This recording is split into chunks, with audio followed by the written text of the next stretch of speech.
Assalamualaikum warahmatullahi wabarakatuh. Perkenalkan, nama saya Vera Febrita, nomor urut 22. Di sini saya akan memaparkan materi dari kelompok 5, yaitu mengenai jenis-jenis pengetahuan. Adapun definisi dari ilmu pengetahuan itu sendiri, yaitu menurut Ensiklopedia Indonesia, ilmu pengetahuan adalah suatu sistem dari berbagai pengetahuan yang masing-masing didapatkan sebagai hasil pemeriksaan-pemeriksaan yang dilakukan secara teliti dengan menggunakan metode-metode tertentu. Ilmu pengetahuan prinsipnya merupakan usaha untuk mengorganisasikan dan mensistematikan common sense, suatu pengetahuan yang berasal dari pengalaman dan pengamatan dalam kehidupan sehari-hari, namun dilanjutkan dengan suatu pemikiran secara cermat dan teliti dengan menggunakan berbagai metode. Dan jenis-jenis pengetahuan. Pada umumnya, pengetahuan dibagi menjadi beberapa jenis, diantaranya yang pertama itu pengetahuan langsung. Pengetahuan langsung adalah pengetahuan yang hadir dalam jiwa tanpa melalui proses penafsiran dan pemikiran kaum realis atau penganut paham realisme. Mendefinisikan pengetahuan seperti itu, umumnya dibayangkan bahwa kita mengetahui sesuatu itu sebagaimana adanya, khususnya perasaan ini berkaitan dengan realitas-realitas yang telah dikenal sebelumnya, seperti pengetahuan tentang pohon, rumah, binatang, dan beberapa individu manusia. Yang kedua, pengetahuan tak langsung. Pengetahuan tak langsung adalah hasil dari pengaruh interpretasi dan proses berpikir secara pengalaman-pengalaman yang lalu. Ketiga, pengetahuan indrawi. Pengetahuan indrawi adalah sesuatu yang dicapai dan diraih melalui indera-indera lahiriah. Sebagai contoh, kita menyaksikan satu pohon, batu, atau kursi, dan objek-objek ini yang masuk ke alam pikiran melalui indera penglihatan akan membentuk pengetahuan kita, tanpa diragukan bahwa hubungan kita dengan alam eksternal melalui media indera-indera lahiriah ini. Akan tetapi, pikiran kita tidak seperti Kleist foto di mana gambar-gambar dari alam yang diketahui lewat indera-indera tersimpan di dalamnya. Pada pengetahuan indrawi terdapat beberapa faktor yang berpengaruh, seperti adanya cahaya yang menerangi objek-objek eksternal, sehatnya anggota-anggota indera dan badan, seperti mata, telinga, dan lain-lain, dan pikiran yang mengubah benda-benda partikular menjadi konsep universal, serta faktor-faktor sosial seperti adat istiadat. Dengan faktor-faktor tersebut, tidak bisa dikatakan bahwa pengetahuan indrawi hanya akan dihasilkan melalui indera-indera lahiriah. Yang keempat, pengetahuan konseptual. Pengetahuan konseptual juga tidak terpisah dari pengetahuan indrawi. Pikiran manusia secara langsung tidak dapat membentuk suatu konsepsi-konsepsi tentang objek-objek dan perkara-perkara eksternal tanpa berhubungan dengan alam eksternal, alam luar, dan konsepsi saling berpengaruh satu dengan lainnya, dan pemisahan di antara keduanya merupakan aktivitas pikiran. Yang kelima, pengetahuan partikular. Pengetahuan partikular berkaitan dengan satu individu, objek-objek tertentu, atau realitas-realitas khusus. Misalnya, ketika kita membicarakan satu kitab atau individu tertentu, maka hal ini berhubungan dengan pengetahuan partikular itu sendiri. Yang keenam, pengetahuan universal. Pengetahuan yang meliputi keseluruhan yang ada, seluruh hidup manusia, misalnya agama dan filsafat. Klasifikasi atau penggolongan ilmu pengetahuan mengalami perkembangan atau perubahan sesuai dengan semangat zaman. Terdapat banyak pandangan yang terkait dengan klarifikasi ilmu pengetahuan yang dapat kita temui. Pada makalah ini saya akan memaparkan mengenai klasifikasi ilmu pengetahuan menurut subjeknya dan objeknya.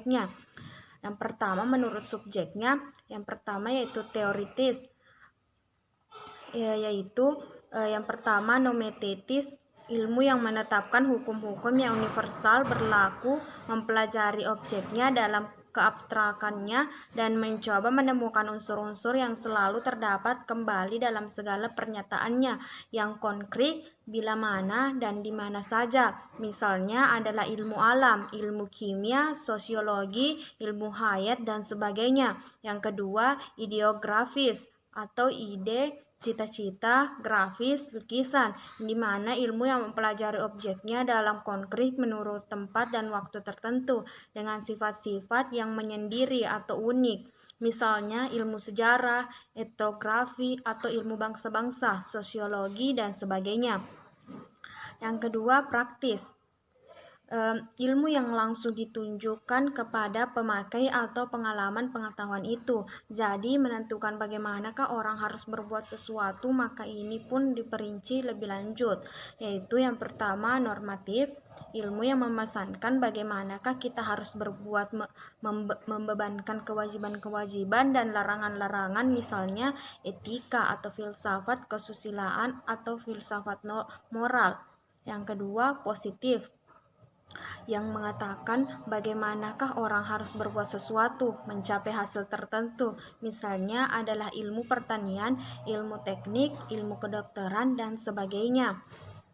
Kedua macam ilmu pengetahuan ini saling melengkapi, jadi walaupun dibedakan tetap tidak boleh dipisahkan. Kebanyakan ilmu pengetahuan mempunyai bagian teoritis di samping bagian praktis, sehingga sering sulit diterapkan di mana suatu ilmu harus dimasukkan dalam pembagian ini. Ilmu teoritis biasanya dapat berdiri sendiri terlepas dari ilmu praktis, akan tetapi ilmu praktis selalu mempunyai dasar yang teoritis. Yang kedua menurut objeknya, terutama objek formalnya atau sudut pandangnya. Yang pertama yaitu universal atau umum, di mana meliputi keseluruhan yang ada, seluruh hidup manusia, misalnya teologi atau agama dan filsafat. Yang kedua khusus, hanya mengenai salah satu lapangan tertentu dan kehidupan manusia. Jadi objeknya terbatas, hanya saja ini atau itu saja. Inilah yang biasanya disebut ilmu pengetahuan.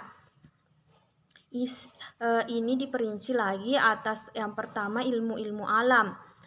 Ilmu yang mempelajari barang-barang merupakan keadaannya di alam kodrat saja, terlepas dari pengaruh manusia, dan mencari hukum-hukum yang mengatur apa yang terjadi di dalam alam. Jadi terperinci lagi menurut objeknya, termasuk di dalamnya adalah ilmu alam, ilmu fisika, ilmu kimia, ilmu hayat, dan sebagainya. Yang kedua ilmu pasti, ilmu yang memandang barang-barang terlepas dari isinya hanya menurut besarnya. Jadi mengadakan abstraksi barang-barang itu. Ilmunya dijabarkan secara logis berpangkal pada beberapa asas-asas dasar. Termasuk di dalamnya adalah ilmu pasti, ilmu ukur, ilmu hitung, ilmu aljabar, dan sebagainya. Yang ketiga ilmu-ilmu kerohanian atau kebudayaan, ilmu yang mempelajari hal-hal di mana jiwa manusia memegang peran yang menentukan, yang dipandang bukan barang-barang seperti di alam dunia terlepas dari manusia, melainkan justru sekedar mengalami pengaruh dari manusia, termasuk misalnya ilmu sejarah, ilmu mendidik, ilmu hukum, ilmu ekonomi, ilmu sosiologi, ilmu bahasa, dan sebagainya. Ketiga macam itu pengetahuan ini juga dibeda-bedakan, tetapi jangan sampai dipisahkan karena memang berhubungan satu sama lain dan saling mempengaruhi dan melengkapi. Adapun klasifikasi ilmu pengetahuan menurut para ahli. Dalam subtema ini kami mengambil beberapa klasifikasi pengetahuan menurut para ahli. Yang pertama yaitu Christian Wolff, di mana Christian Wolff mengklasifikasikan ilmu pengetahuan ke dalam 3 kelompok besar, yakni ilmu pengetahuan empiris, matematika, dan filsafat. Klasifikasi ilmu pengetahuan menurut Christian Wolff dapat diskemakan sebagai berikut. Yang pertama yaitu ilmu pengetahuan empiris, yang pertama kosmolis empiris, dan kedua psikologi empiris, yang kedua matematika yaitu murni atau aritmatika, geometri, aljabar, kedua campuran mekanika, dan lain-lain. Yang ketiga itu filsafat, di mana seperti spekulatif,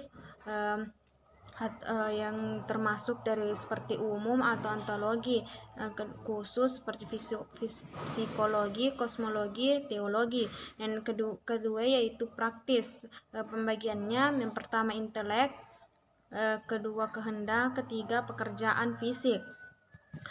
Yang kedua adapun menurut Auguste Comte, Pada dasarnya, penggolongan ini pengetahuan yang dikemukakan Auguste Comte dengan sejarah ilmu pengetahuan itu sendiri yang menunjukkan bahwa gejala-gejala dalam ilmu pengetahuan yang paling umum akan tampil terlebih dahulu, kemudian disusul dengan segala pengetahuan yang sekian lama semakin rumit atau kompleks dan semakin konkret. Karena dalam mengemukakan penggolongan ilmu pengetahuan, Auguste Comte memulai dengan mengamati gejala-gejala yang paling sederhana, yaitu gejala yang letaknya paling jauh dari suasana kehidupan sehari-hari.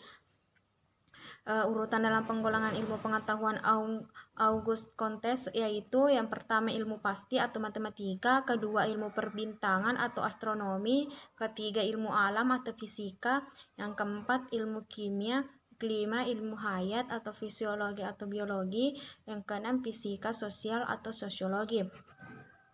Dari pemaparan saya tadi dapat disimpulkan bahwa ilmu pengetahuan adalah suatu proses pemikiran dan analisis yang rasional, sistematik, logis, dan konsisten.